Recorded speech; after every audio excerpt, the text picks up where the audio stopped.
8 années séparent ces deux images d'une même Amérique. Celle qui en 2008 avait dit « Yes we can » à Barack Obama et celle qui en 2016 vient d'élire Donald Trump. Difficile de trouver plus à l'opposé.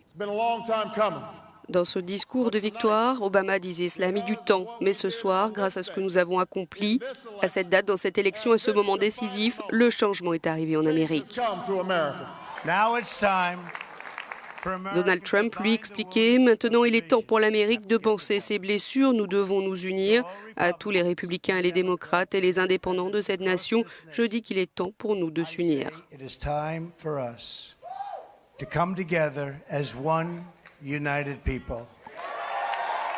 Mais difficile de faire corps après avoir affiché tout au long de cette campagne électorale qui a duré presque 2 ans de telles différences, des divergences politiques aussi radicales.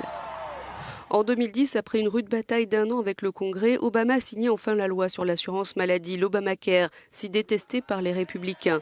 Trump a promis de s'en défaire. Tout un symbole. Pour ce qui est du système de santé, nous allons nous débarrasser d'Obamacare, l'abroger et le remplacer. Trump a aussi promis de stopper les traités commerciaux comme le NAFTA, l'accord de libre-échange nord-américain en place depuis 1994, et le TPP, l'accord de partenariat transpacifique récemment négocié par Obama. Imaginez un instant combien d'emplois nous allons perdre dans le secteur automobile si le TPP est approuvé.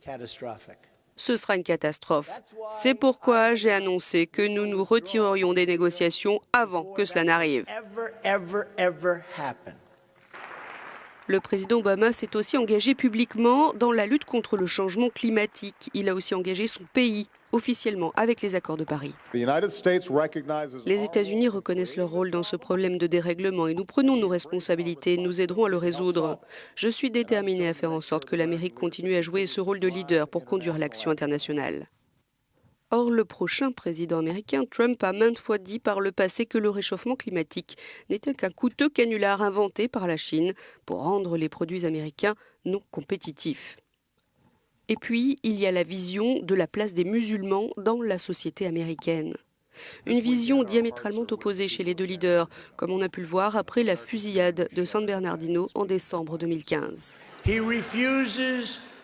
Obama refuse d'utiliser le terme radical, islamiste, terrorisme. Il refuse d'utiliser ces termes. Je ne sais même pas s'il sait ce qui se passe, je ne sais vraiment pas. En juin 2016, Obama a expliqué « Nous avons une proposition du candidat à l'investiture républicaine pour la présidence des États-Unis qui est de refuser l'entrée aux États-Unis de toute personne musulmane. Les responsables républicains sont-ils d'accord avec cela ?» Le président sortant a continuellement affiché sa méfiance envers son successeur. Il n'imaginait pas devoir lui passer le relais. Donald Trump.